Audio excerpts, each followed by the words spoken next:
नमस्कार मित्रांनो, माझं नाव शरद वायशे. शेतकरी कट्टा यूट्यूब चॅनल आपलं सहर्ष स्वागत आहे.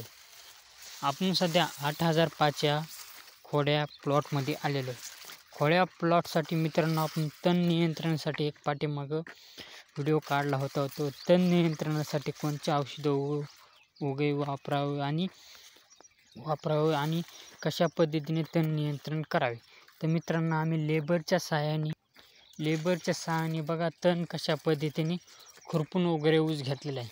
तुमच्याकडे लेबर वगैरे असलं तर तुम्ही खुरपून वगैरे ऊस घेऊ शकता. कारण की औषधाचे दुष्परिणाम काय होते तर आपण ती सगळी डिटेल सांगणार आहेत.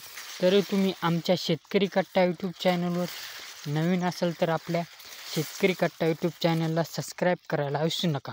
तर मित्रांनो औषधाचे दुष्परिणाम मित्रांनो तुम्ही तुमच्या शेतामध्ये ओला वगैरे असला तरच तुम्ही तणनाशकची फवारणी करावी.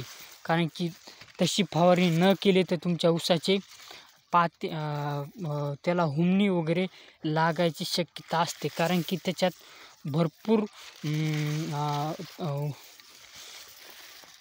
हुमणी वगैरे लागायचे परिणाम असते. त्याच्यामुळे तुम्ही ऊसाला जास्त पाणी वगैरे दिलेलं असलं अगोदर ओला वगैरे असले तरच तुम्ही तणनाशकची फवारणी करावी. कारण की तुमच्याकडे लेबर वगैरे असलं तुम्ही खुरपून घ्या सिंपल, थोडेफार पैसे वगैरे शिल्लक जातात पण ऊसाला दुष्परिणाम काय होणार नाही. त्याचे काळुंकी वगैरे असते ते मित्रांनो फवारल्याच्या नंतर काळुंकी वगैरे सगळी निघून जाते आणि त्याला बुरशी लागण्याचे परिणाम होतात.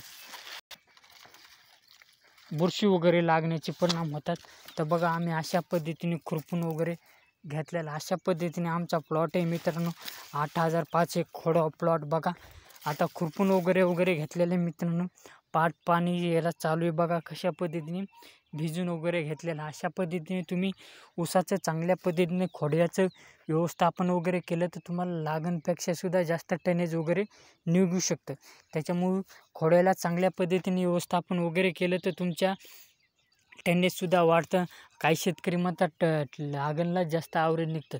तर मित्रांनो आम्ही ह्यावर्षी खोड्याला जास्त ॲव्हरेज वगैरे काढलेले. तुम्ही चांगल्या पद्धतीने नियोजन वगैरे गेलं तर तुमच्या लागणपेक्षा खोड्याला ॲव्हरेज वगैरे बघा कशा पद्धतीने ऊसाला काळुंकी वगैरे आलेली मित्रांनो.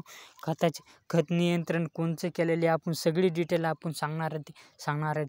तरी तुम्ही आमच्या शेतकरी कट्टा यूट्यूब चॅनलवर नवीन असाल तर आपल्या शेतकरी कट्टा यूट्यूब चॅनलला सबस्क्राईब करायला विसरू नका.